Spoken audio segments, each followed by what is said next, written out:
beginning of segment 4. We have now understood how to analyze data using pivot tables, but honestly it is a little boring, is not it, looking at all of these numbers. Most people tend to lose track of data when they are presented with large data numbers. Instead they absorb the information much better if the same information is presented visually. One of the key things that we hope you will be able to learn out of this course is how to, not just how to analyze data, but also wherever possible present the data with interesting visual representations, graphs, and so on. And Excel and Google Sheets both give us excellent facility to analyze and present data visually. So, let us go back to our original data set, right, a data set of students, their grades and their hostels. Now, I know that the spread of students is between Godavari, Kaveri, Sarayu, Yamuna and Ganga, but what does this tell me? Okay. Now, if I want to visually represent where are most of the students living, how would I do that? Let us just select this data. So, this is the data we want to represent visually. Go to insert and look at this entire section here is about charts. Okay. Now, what is the data we want to represent? We want to represent saying we have a total of 30 students and the 30 students are broken up in 5 hostels, right. So, we want to represent in some sense parts of a whole, right. The entire class is 30 students, some of them are in Godavari, some of them are in Kaveri, some of them are in Sarayu and so on. The most common chart that is used to represent this is called a pie chart. So, if I pick a 2D pie chart, here is what I get, right. So, here is a representation. What am I saying? The entire circle represents the entire class, right, and different slices of the circle. You think of this like a pizza, right, except that this pizza, when I order a pizza from Domino's, it typically comes with 6 uniform slices or 8 uniform slices depending on how big the pizza is, but this pizza does not have uniform slices. Okay. The biggest slice is Godavari, I think, right. Godavari is the biggest slice, then you have got Kaveri, then you have got Sarayu, you have got Yamuna and then Ganga is again a big slice, right.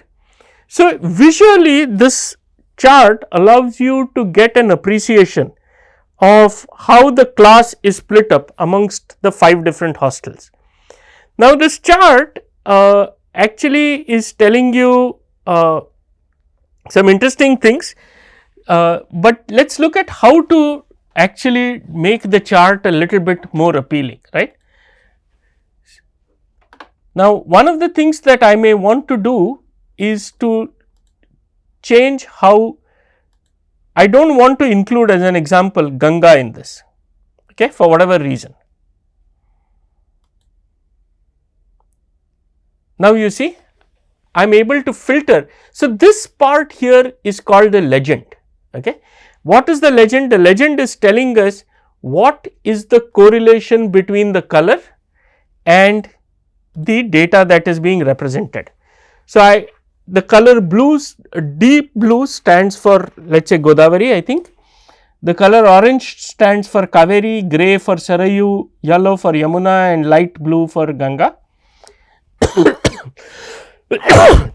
If I wanted to skip Ganga for whatever reason, then I can just filter and now I have just got the data for 4 hostels, right. I can also say that do not just show me the slices, also tell me how many students are there. Okay. So, I could label this data. Okay. So, these are called data labels. Now, if I add data labels, you can see that Godavari has 8 students, Kaveri has 5, Sarayu has 6, Yamuna has 3 and Ganga has 8, and I am able to see all of this just by looking at this pie chart. I do not have to go and look at this table that I have here, right. So, I could do other things. I could as an example change series chart type. So, let us say I do not want to look at it as a pie chart. Another interesting thing is to look at it as a bar chart, right, or what in here is called a column. Okay. So, let us do this, and this is another very common chart. Okay. This is typically used to show performance. So, I would not perhaps use this to show the breakup amongst hostels, but let us say I wanted to look at grades. Okay. Now, it is an excellent chart to show grades. Okay. So, let us look at grades. So, it shows you in some sense what, not in some sense, it actually does show you how many students got an A, how many got a B, how many got a C, how many got a D, and usually this chart should actually be sort of symmetric around number of A's should be equal to number of D's, number of B's should be equal to number of C's, right. So, it should be a nice sort of, how do I it should be like this. Our chart is a little bit skewed, right. But the fact that I could draw this sort of very easily using a bar chart gives me a very good indication already that perhaps the grading has been somewhat liberal, right, because you can see that the peak is more to the left and not so much to the center. Okay. So, this is a very useful chart. Normally, I would use this chart when I am trying to compare total number of A's to total number of B's. So, I am comparing two wholes, right. So, I am comparing the entire set of A's to the entire set of B's to the entire set of C's. So, a bar chart is most intuitively obvious if you are comparing a whole set of one kind. Let us say I am comparing the total number of cars with the total number of auto rickshaws, or I am comparing the total number of scooters to a total number of motorcycles. A great way to represent would be bar charts. The next thing perhaps to look at is and unfortunately this data does not have it, but let us say, and I will create a new set of data. So, let us do that. The third key area where the third key sort of data that we often need to represent is trends, right. What is the example of a trend? Example of a trend is how do a student's marks vary across semesters. Okay, and I have just taken a simple data set here. This is not a complete data set, this is just an example so that you get an understanding. So, what do I have here? I have a roll number for a semester and marks, right. So, in the first semester this student got 34 marks, the second semester also she got 34, in the third semester she got 28, fourth semester 34, and so on and so forth, right. Now, this data is extremely boring and it is very hard for me to figure out what is really happening with the students' marks, right. Now, how do I sort of try and get a trend?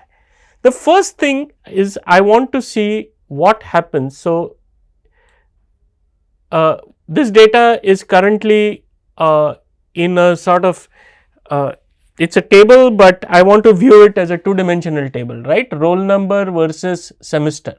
So, of course, we know our very powerful tool, which is pivot. So, let us go and create a pivot, and we will create, and in this pivot what we will do is, for a given roll number, for a given semester, I want to see his or her marks, okay. And something we can see, perhaps you can see that student number 1 has had consistently, while of course there have been some ups and downs, consistently good marks. Student number 2, marks first went down, then they went up, then they again went down. And student 3 actually started off very weak, right. I think he was perhaps suggesting being in a hostel or whatever, but you can see that as time has gone by, this guy has figured out how to study, what he needs to do. He is really caught on, he has worked hard, I think, and you can see that his marks have been very good perhaps after the 3rd semester. But very hard to sort of see this intuitively, right. A lot of numbers, I would really like to see this in some form of a picture. A very common method that people use for doing this is called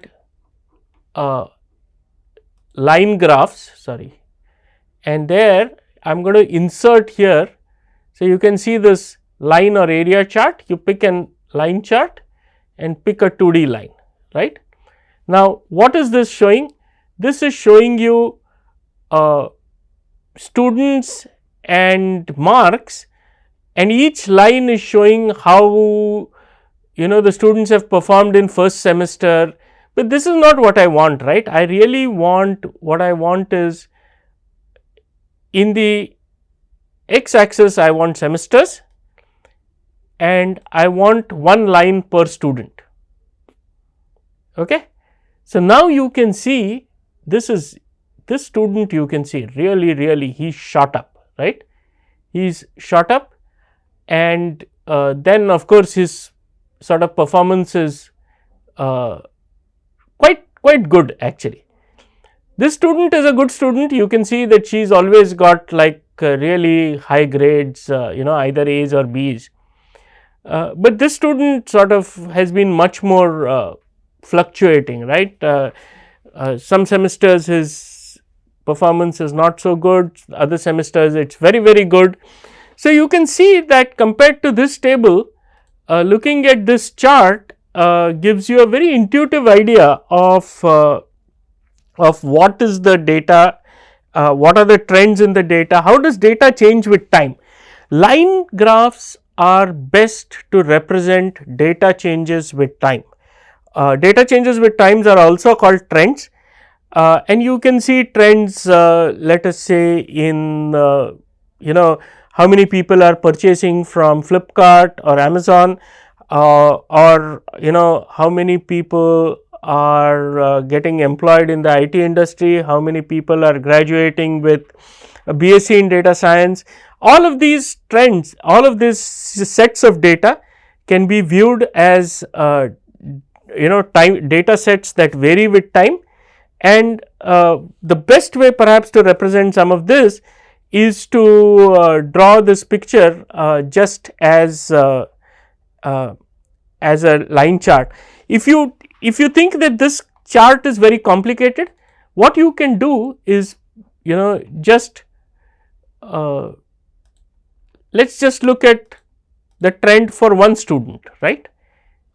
If you just look at the trend for one student, you will be able to see, let me just move this here. You can see that this particular student has done consistently well. If I look at the next student, you can see that this student's performance has been very volatile, and this student has really picked up. He began sort of weak, but once he is got the hang of the course, he is done very well. So this gives you a very good feel for which students are doing well, which students perhaps need a little bit more attention. And then if I overlay all these 3 lines, you can see how all the students have done together. So you can draw a single line chart, you can draw a multi-line chart, again this is not you just have to practice, you have to play around, you have to be creative with how you represent your data visually. But broadly I would say that the bulk of the data that we are going to look at in this course can either be represented as a bar chart, as a line chart, or as a pie chart. In some cases we are going to look at a scatter chart, and scatter charts are useful if you are looking at 3-dimensional data, but I will let you go ahead and explore that on your own. At some point when we come to I think it is the case study on e-commerce, we will look at scatter charts in some more detail.